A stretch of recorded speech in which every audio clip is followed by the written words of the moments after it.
बाबा साहब अंबेडकर जी के आंदोलन के वजह से हम हवाई जहाज में बैठने लग गए हैं। और यही दर्द है इस देश के मनुवादी व्यवस्था को, यही दर्द है कि बाबा साहब के संविधान के वजह से। संविधान की उम्र कितनी है?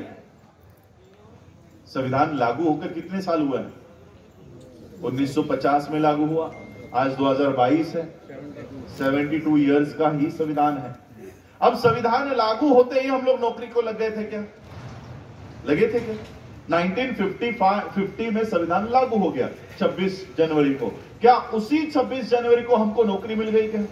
यानी पहले 20-25 साल हमने संविधान का फायदा लेना शुरू नहीं किया था।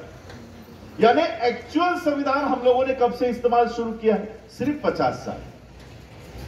सिर्फ 50 साल के संविधान के इस्तेमाल में ये कम्युनिटी आज वर्ल्ड की कम्युनिटी बन गई है, वर्ल्ड कम्युनिटी बन गई है।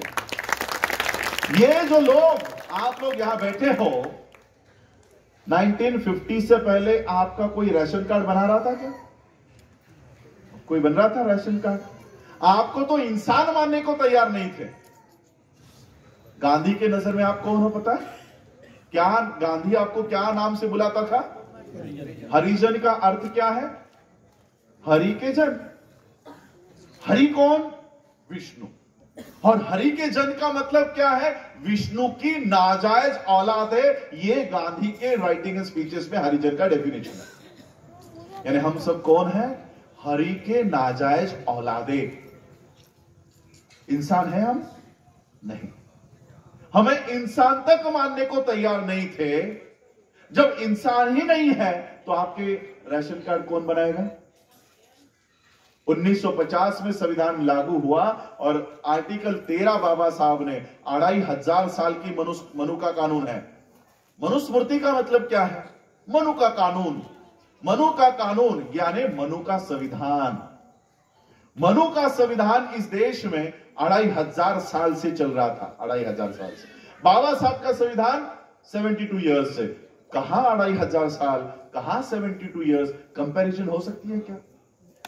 यानी आज संविधान के दायरे में जीने वाली हमारी सिर्फ पहली जनरेशन है।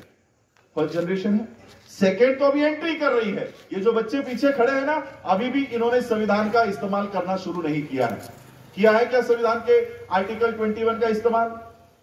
नौकरी ली है क्या? गवर्नमेंट नौकरी मिली है क्या आप लोगों को? नहीं। यानी संविधान का इस्तेमाल इन लोगों ने अभी तक नहीं किया है। संविधान का इस्तेमाल हमने किया, नौकरियां हमको मिली, मुझे भी नहीं मिली। आप लोग जो यहां पर बैठे हो आपको मिली होगी। तो ये संविधान का इस्तेमाल करने वाली सिर्फ पहली पीढ़ी है। अगर हम एक व्यक्ति की औसतन और एवरेज उम्र कैलकुलेट करें, चलो आज तो हम लोग 70 साल में ही मर जाते हैं, 75 साल में ही मर जाते हैं, फिर भी हम 100 साल पकड़ते हैं कि एक आदमी 100 साल जिएगा।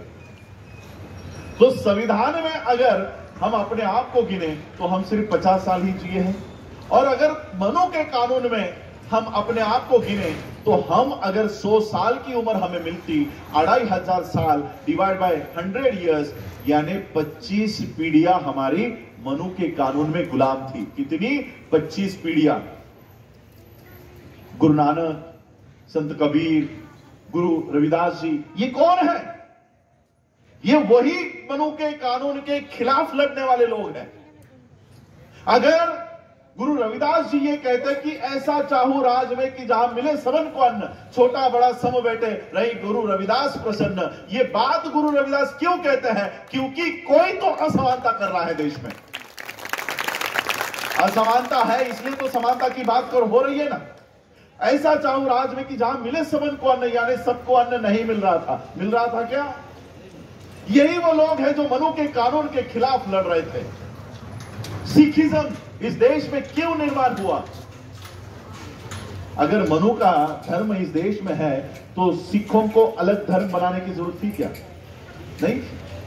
लेकिन सिखिज्म लड़ाई लड़े इस ब्राह्मणी व्यवस्था के खिलाफ और उन्होंने अपना अलग से धर्म बनाया जो एक ओंकारा, एक सबको समान मानता है। सिख एजुकेट, हम कहते हैं ना सिखो, सीख का मतलब होता है एजुकेट।